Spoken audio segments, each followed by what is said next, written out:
Bien, bienvenidos a la parte 4, los conceptos clave y aplicación de lo que acabamos de ver desde la parte de redes neuronales y las memorias y la atención. Muy bien, la neurociencia aplicada al aprendizaje nos ha demostrado que durante prácticamente el último siglo no ha cambiado básicamente nada.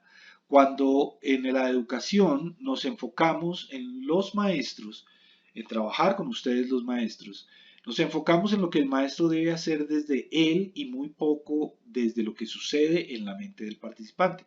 Esa es la razón de este curso. Por ello, queremos desarrollar las competencias del maestro mediador, de facilitador, teniendo en cuenta muy claramente quién es el receptáculo principal del desarrollo del conocimiento, que es el cerebro de nuestros alumnos. Entonces, la neuroplasticidad es la capacidad que tiene el cerebro para reorganizarse, adaptarse y modificarse durante toda la vida. Una persona de 100 años a punto de morir está aprendiendo. Entonces, aquello de que perro viejo no aprende a hablar es una de las grandes mentiras y mitos que nosotros tenemos que romper. También vamos a reforzar qué es aprender. Aprender es conectar neuronas o desconectar neuronas. Y un cógnito es una asociación de neuronas que se genera a través de un aprendizaje. Es decir, cada vez que aprendemos algo, hay una red neuronal que se activa y que se modifica o que se conforma. Esa red es muy importante conocerla porque es la que va a conformar los cambios positivos en la corteza cerebral. Para poder hacer un buen trabajo necesitamos lo que se ha llamado un entorno resonante. Desde el punto de vista de resonante tenemos que hay elementos que ayudan a la labor del docente o facilitador, aspectos como la luz, la temperatura, el agua, el tipo de asientos, la música, los mensajes afirmativos, el orden dentro de lo que se está haciendo, la pulcritud, los aromas, los colores. Todo ello debe tenerse en cuenta cuando yo voy a desarrollar el proceso de aprendizaje para un grupo. Dentro de los aspectos del proceso también hay un entorno resonante y es poder trabajar con una agenda anticipada, es decir, que el alumno o participante sepa de qué se va a hablar y por qué se va a hablar, que haya una retroalimentación resonante positiva, objetivos claros, respetar los periodos atencionales, cubrir los diferentes estilos de aprendizaje y trabajar con herramientas mentales diferentes de acuerdo con el estilo de aprendizaje y de acuerdo con el tipo de inteligencia que la persona ejerza principalmente. Y desde el docente, lo que tenemos nosotros que desarrollar es una buena autoridad en el tema, ser buenos observadores de quiénes son nuestra audiencia, establecer muy claramente nuestra inteligencia emocional para poder manejar todo lo que vamos a tener que enfrentar con grupos tan diversos, tener un pensamiento bilateral de mucha creatividad, pero también de mucha estructura, y aprender cómo manejar el liderazgo desde lo situacional. Esto es parte de otro curso. En cuanto a la atención y emoción, nosotros tenemos que tener en cuenta que la atención y la emoción están íntimamente ligadas. Es necesario, al planear nuestra propuesta cognitiva, el respetar los periodos atencionales en el diseño, tenerlo muy claro y saber por qué estamos poniendo en qué momento de la clase qué elemento.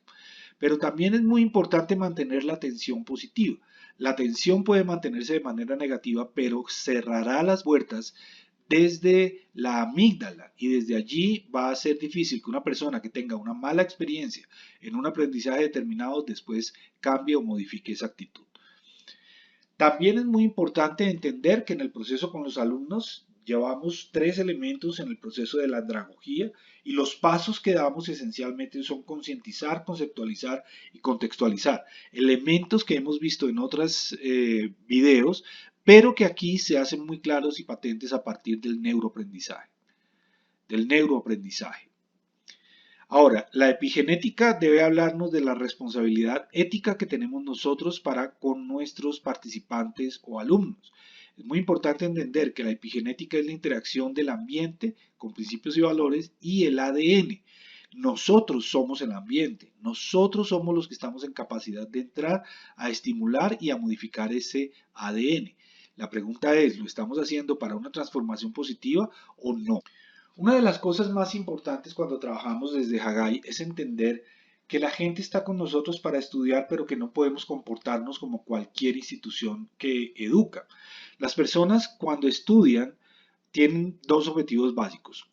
Muchos de nosotros hemos pasado por materias para aprobarlas y no para aprenderlas. En Hagai queremos que aprendan, no estamos buscando la aprobación porque no hay un curso a los cuales vayamos a promover, no hay una nota con la cual vayamos a descalificar o calificar, etcétera, etcétera. Entonces, cuando la persona estudia para aprobar, ¿qué hace? Está pensando en la evaluación, está pensando en la nota. Y esa nota se va a generar a partir de que se le va a examinar, se le va a calificar y se le va a promover o negar la promoción. Y esto es la función de un profesor común y corriente. Ahora, desde el aprendizaje, cuando nosotros trabajamos con adultos y especialmente cuando no hay ninguna clase de ciclo, sino que obedecemos solamente a un instante, no buscamos evaluar, buscamos evidencias de que la persona aprendió. Entonces cambiamos el término de evaluación por evidencia del aprendizaje. Por lo tanto, lo que vamos a hacer cuando terminamos nuestra tarea es reforzar los conceptos básicos, llevar a las personas a un autoanálisis y permitirles a ellas o animarlas para avanzar. Por eso es tan diferente cómo nosotros debemos enfocar nuestras clases desde Hagai a lo que hacemos en una universidad o en un colegio. En cuanto al diseño y la ejecución instruccional, hay 10 aciertos y 10 errores que quisiera mencionar. Entre los aciertos tenemos: 1. Ganar la atención. Muy importante que la gente arranque diciendo, uy, qué importante es esto, qué interesante, qué positivo es esto. 2. Generar emociones positivas.